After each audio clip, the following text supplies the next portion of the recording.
I remember. I knew I was in love when I found myself telling him things that I had never imagined putting into words. Those private thoughts, too simple and stupid for language, poured out of me in words I wanted him to hear. I hoped he would understand that this meant we were absolutely, unavoidably, irrevocably complicit.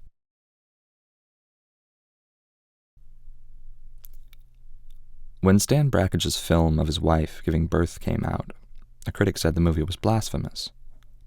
Blasphemous. Even cats know, the reviewer wrote, to hide in a dark corner when they give birth. In my final weeks, bulging and tired, I didn't want to leave my house. I wanted to lie still, hidden in dark enclosed spaces. It is shocking. Shocking. They rolled in a giant mirror on an easel and turned on the bright lights above my head so I could see it. His head, covered with dark down, twisting side to side at the opening of my vagina. Watching such a spectacle obliterated any memory of what my body actually felt. Where were my hands?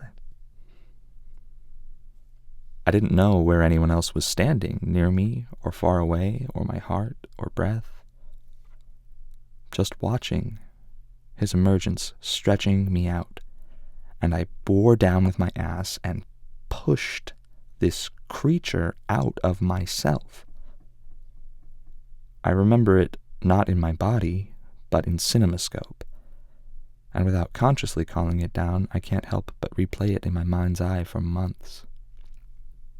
What I remember in my body is the feeling of bed sheets, the low level of midwinter afternoon light.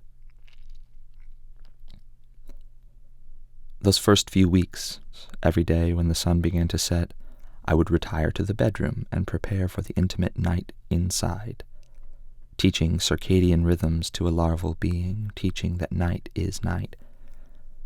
We'd wake to his little whimpers of hunger in his sleep and feed, diaper, swaddle, and put him back down, and he could move from sleep to breast to sleep as if it had never happened. Slow motion surrender, sinking into the dark space of your body, telling you what to do as you somehow teach the unteachable to your unfolded second body. Night after night after night. The first time I made love after I had the child, my vagina was tight, clamped, closed, dark.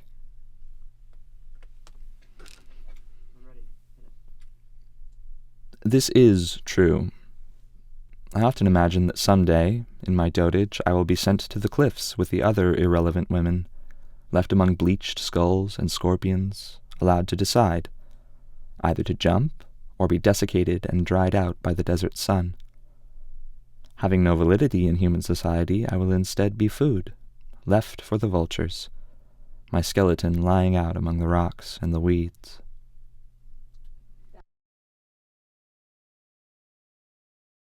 What's always the same about hotel rooms is the anticipation.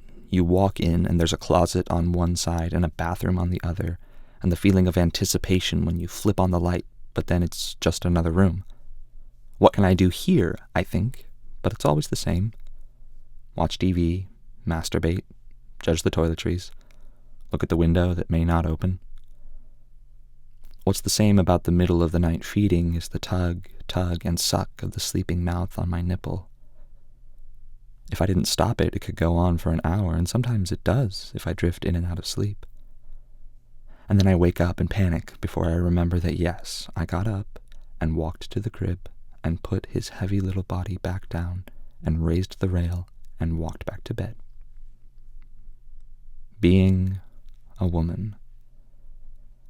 The existential agony.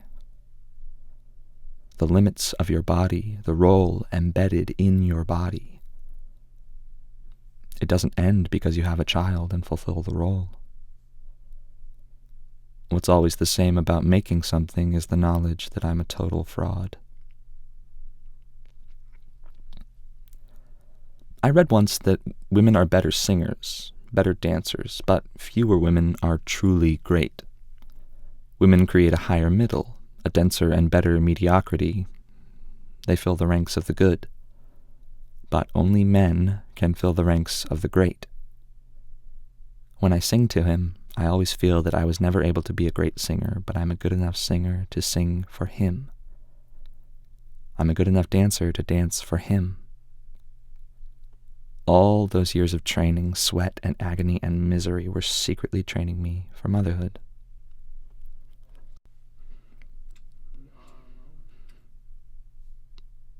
Truly, know this.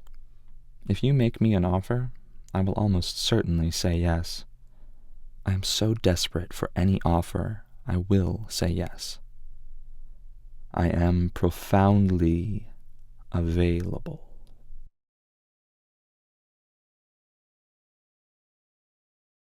I was toothpick thin, bony and tiny and weak, and gullible and naive, a total mark.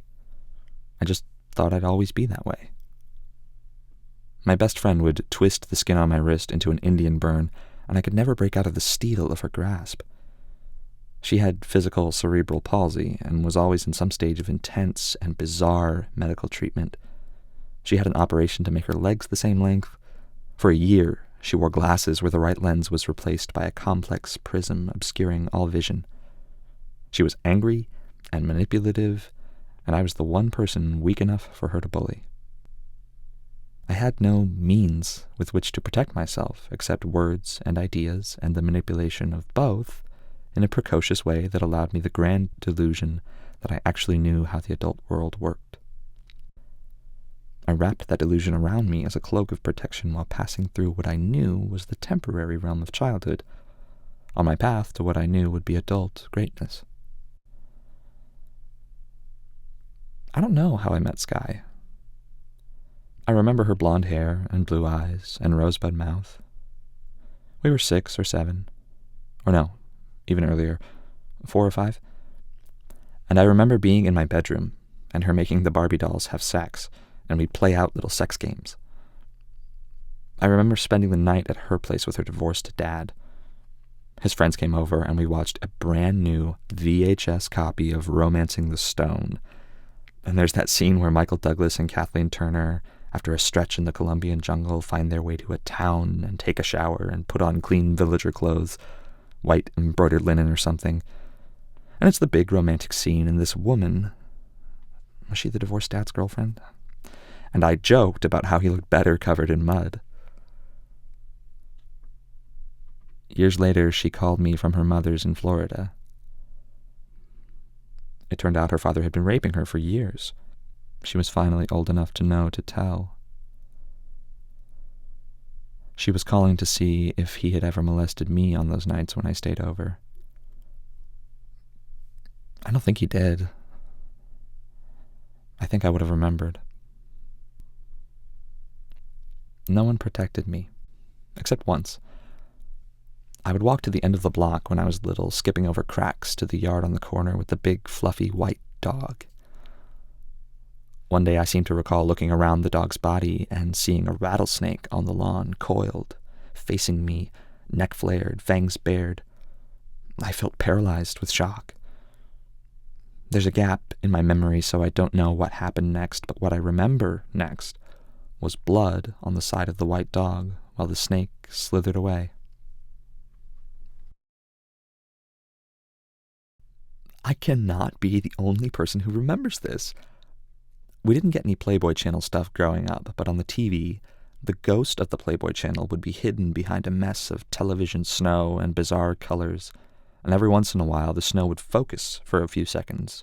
You'd see an orange breast or green and violent humping. The audio would cut in and out. I seem to recall a French man going je, as he humped some lady. Really, humping was the only word for what they would do. And the rest was imagination. Or rather, the rest was the repetition of those brief, focused moments, repeating them into oblivion. One night we went out. Drank a couple of beers at an old famous bar.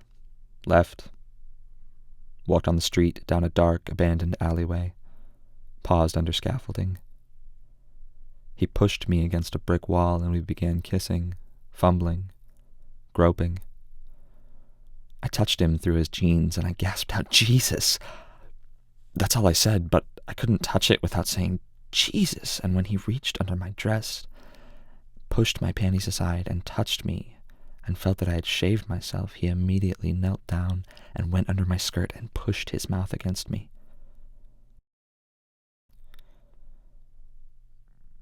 A few years ago, around the corner from my first childhood home, a military plane from Miramar actually crashed into a house, killing an immigrant woman and her infant son instantly. Her husband went to work that morning, leaving his wife and child in the interior intimacy of early childhood, and came home to them dead. What words did he have in either language for that? You can rub all the oil you want on your body. Stretch marks are genetic. You get them or you don't. They come from the inside. I have them on my ass, but for the life of me, I have no memory of getting them or their initial appearance. You see, they first come new and bright before they fade into the jagged runnels of pale, scarred flesh. Like the year I went from a flat little thing to carrying around a couple of D-cup knockers.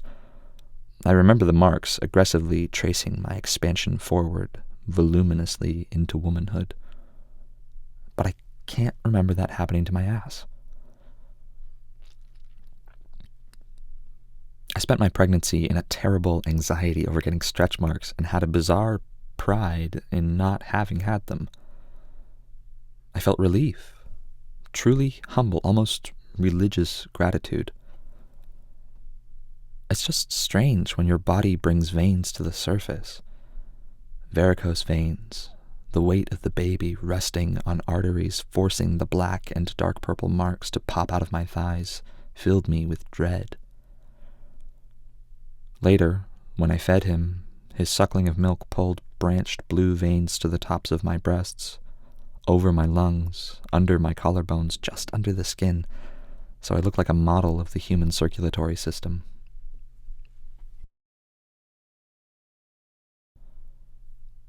Small children have been exploited since the beginning of time because they can be. They are so small, so frail, so easily hurt. There, off the side of a balcony. Here, crushed through the window. Smothered with a plush blanket. Cracked underfoot. Any woman who says that the thought never crossed her mind during the hours of holding, of caring, of feeding, is lying. Not that she would, but that she could. That it would be so easy. Abandon him to the safe child drop-off at the fire station, then disappear into the night, leaving him with nothing, not even memories, just his little life.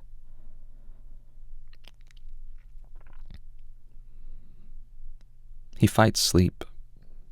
He always fights it hardest, cries loudest, chatters and sings most animatedly and musically right as it is about to overtake him.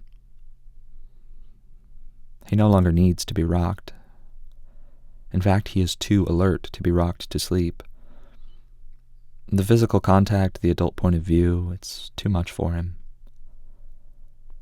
But in the first 3 months of his life, still closer to the womb than out of it, rocking him was the only way. He would fight me, and I would rock him. Feeling like Thanatos, monstrous, a large wave carrying him off that he would fight, struggle against, swim himself to exhaustion, and then drown. My warm body, the undertow, bringing him under the deep, into oblivion.